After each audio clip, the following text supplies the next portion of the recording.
Ricardo Patuleia, professor do curso de enfermagem da FASE. E a gente vai falar hoje um pouquinho sobre os impactos dessa pandemia no futuro da enfermagem. Primeiro, antes de mais nada, é extremamente importante nós fazermos algumas reflexões do que está acontecendo na sociedade atualmente, devido a essa pandemia, sobretudo do tocante à saúde. É importante a gente ter a noção de que o ensino em enfermagem, as demandas da formação do enfermeiro, elas emanam justamente das demandas da sociedade e do próprio sistema de saúde. Então, é importante que nós tenhamos essa noção para entendermos o quanto o momento atual ele irá influenciar justamente num dos principais pilares da prática da enfermagem, que é, obviamente, a nossa formação.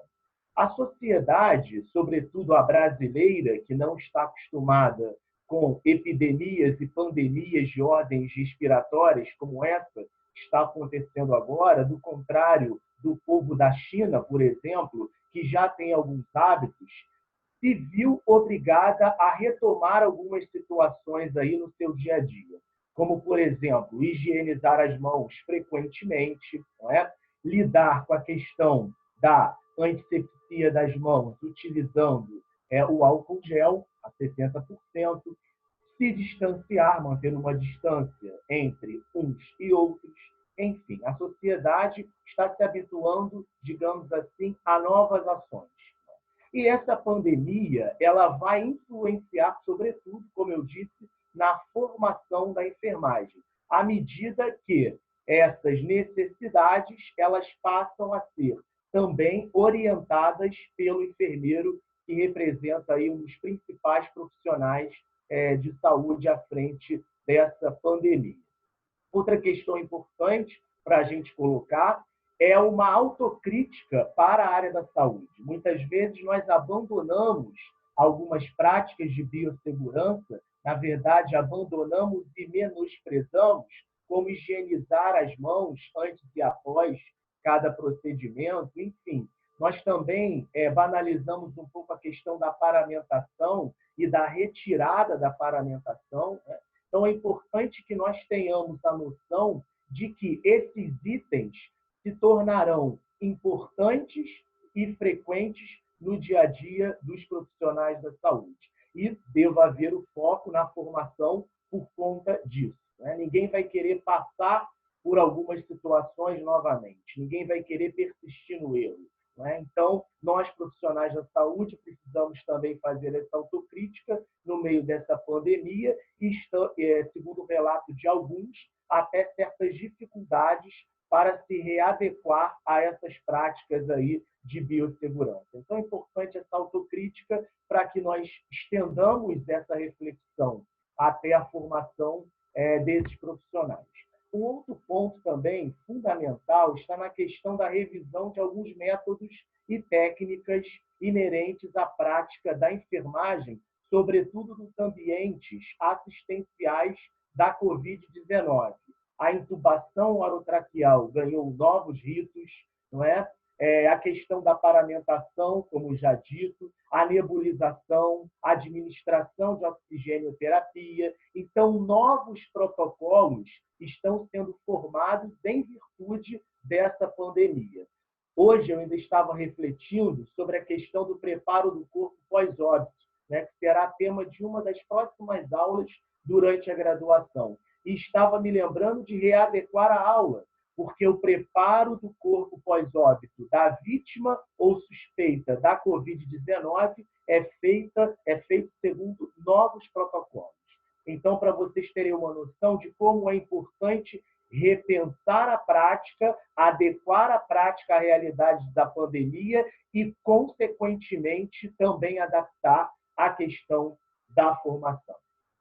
Então, essa primeira parte, a gente está falando dessa questão de formação, que é uma reflexão importante que nós devemos fazer, e alinhando a isso também a questão das mídias digitais. Nós temos visto muitos profissionais fazendo live, não é? Esclarecendo dúvidas, muitos psicólogos, por exemplo, dando apoio à distância nas plataformas digitais.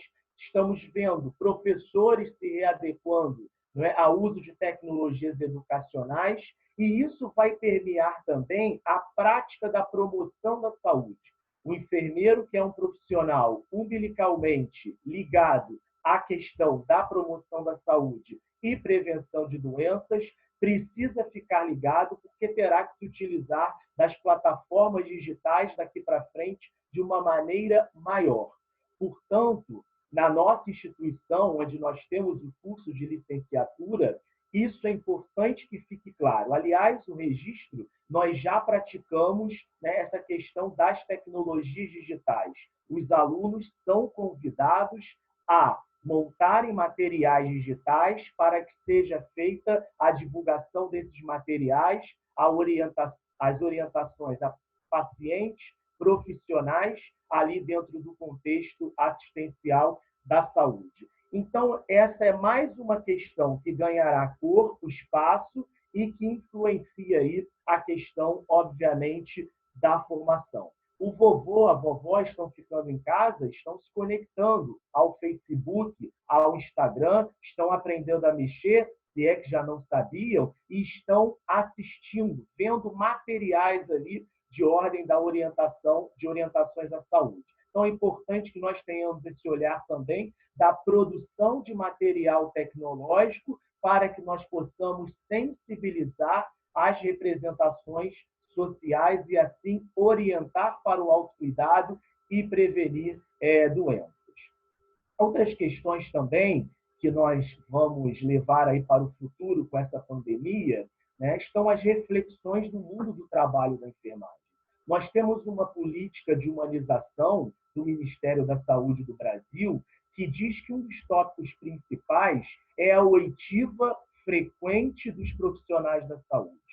Precisamos refletir se essa oitiva vem acontecendo, sobretudo considerando, mesmo antes dessa pandemia, que profissionais enfrentam problemas estruturais, sobretudo nas unidades públicas de saúde. Então, essa política de humanização, ela deve ser valorizada após essa pandemia, é bom que seja valorizada, porque os profissionais precisam ser ouvidos como uma forma de aliviar a pressão desses ambientes assistenciais que são enormes. Então, assim, essa política ela tem uma importância muito grande. Então, a oitiva dos profissionais é, sem sombra de dúvidas, uma sequela que precisa se fortalecer aí nesse pós-pandemia.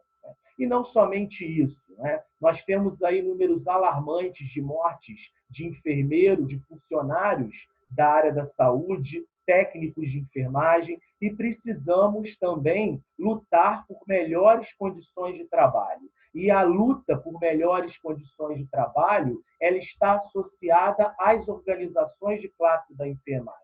A profissão precisa fazer uma autocrítica e uma autorreflexão se estamos, de fato, valorizando as nossas associações de classe. Claro, cada uma com a sua competência. E nós temos o COREN, Conselho Regional de Enfermagem, lidando com a fiscalização profissional. Nós temos a Associação Brasileira de Enfermagem, lidando com as questões de cunho científico. E temos os diversos sindicatos da área da saúde, sindicatos regionais dos enfermeiros, dos técnicos de enfermagem, lidando com as questões trabalhistas diretamente. Precisamos dar valor a essas associações de classe, porque elas estão, repito, diretamente relacionadas com a nossa luta do dia a dia por melhores condições de trabalho, né? Então, quando nós menosprezamos essas associações de classe, nós deixamos de lutar um pouquinho também aí sobre melhores condições de trabalho. Não é? E, claro, eu não poderia deixar de registrar o meu cumprimento a todos os profissionais da enfermagem, a todos os profissionais da área da saúde, que no dia a dia estão expostos aí a essa nova infecção, na verdade, muito obscura, por sinal, muito não se sabe dela, né? E que tem o temor de contaminar aí os seus familiares, né? Então, os nossos cumprimentos a todos esses profissionais, não é que vão estar aí sofrendo nesse pós-pandemia um repensamento de suas práticas, né, das mais variadas formas, né? Não é mais razoável que nós continuemos enfrentando determinados problemas sociais e de saúde após essa pandemia. Não é mais razoável que a população, não é, continue sem acesso a um saneamento básico de qualidade, enquanto os pesquisadores já dão pinta que o vírus está presente aí no esgoto das cidades. Não é mais razoável que nós tenhamos escalas de trabalho acachapantes, sobretudo sobre os técnicos e auxiliares de enfermagem. Então, nós precisamos também refletir, além da formação, da atuação, novos rituais da profissão, valorização dos órgãos de classe, também sobre as questões estruturais do sistema. Não é mais razoável também que, após a pandemia, continuemos com baixos investimentos em atenção básica, que representa a principal porta de entrada e ordenadora do cuidado à saúde das pessoas, e também a média complexidade que representa aí, sobretudo, as consultas das especialidades. É preciso que a enfermagem seja partícipe ativa de cobranças frequentes de melhoria dos sistemas de saúde que refletem na melhora da qualidade de vida da população. É, sem sombra de dúvidas, a falta de acesso que tem explicado tantas mortes em algumas regiões do Brasil.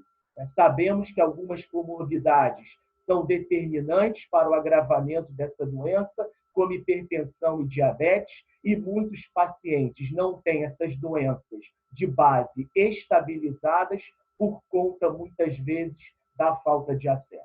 Então, é necessário, repito, que os enfermeiros continuem ocupando os espaços de poder, os conselhos municipais, estaduais e federal de saúde, para que essas cobranças de melhores investimentos e condições de trabalho sejam feitas. E isso tudo que nós falamos seja discutido, obviamente, nos locais de formação, e é muito bom falar isso na nossa instituição FASE, o nosso currículo leva essa reflexão. Temos um internato onde o aluno fica meses ali na atenção primária, refletindo sobre essa importância, não é, dessa modalidade de atenção à saúde. Temos esse aluno também na atenção hospitalar e temos a possibilidade do aluno também, além do bacharelado, ter a licenciatura em enfermagem, que, como eu disse, vai ser fundamental daqui para frente. Afinal, a população que não estava habituada a determinados rituais, com certeza agora ficará mais alerta a determinadas ações. E uma última coisa que eu queria falar, e esse é um projeto que nós já falamos já há alguns anos, né? E temos visto aí o retorno das atividades na China, sobretudo as crianças voltando às aulas, e temos visto algumas divulgações das crianças obedecendo a determinados rituais de saúde nessas escolas, né? E quando nós vemos isso, não é? Precisamos nos preocupar em que os nossos estudantes da educação básica sejam capacitados a se autocuidarem. Em alguns países de primeiro mundo, as crianças não aprendem apenas a lavarem as mãos e a escovar os dentes. Elas aprendem, por exemplo, até a fazer uma massagem cardíaca para prestar algum tipo de socorro, a usar um desfibrilador eletrônico. Enfim, alguns países de primeiro mundo coloca essa questão aí na educação básica. E nós já temos no Brasil determinado a questão da transversalidade da educação, ou seja, temas que não são próprios do currículo básico entrariam, então, dentro das escolas. Bioética, não é? Saúde, que é um tema importantíssimo, e aí reside também um novo espaço a ser ocupado pelo enfermeiro e que os governantes devem estar alertas. As crianças devem aprender a higienizar as mãos dentro de uma técnica que cubra toda a superfície da mão.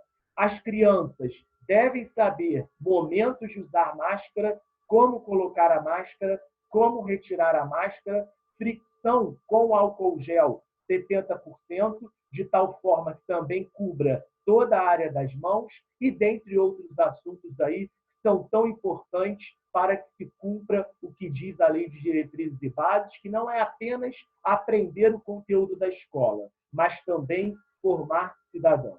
Então, é importante que a gente conclua todas essas nossas colocações, não é? Desafiando aí as autoridades a pensarem na inserção de enfermeiros em temas transversais nas escolas. O enfermeiro que enfrentou a linha de frente dessa pandemia, não é, tem plenas condições de fazer com que a transversalidade na educação seja, de fato, uma realidade.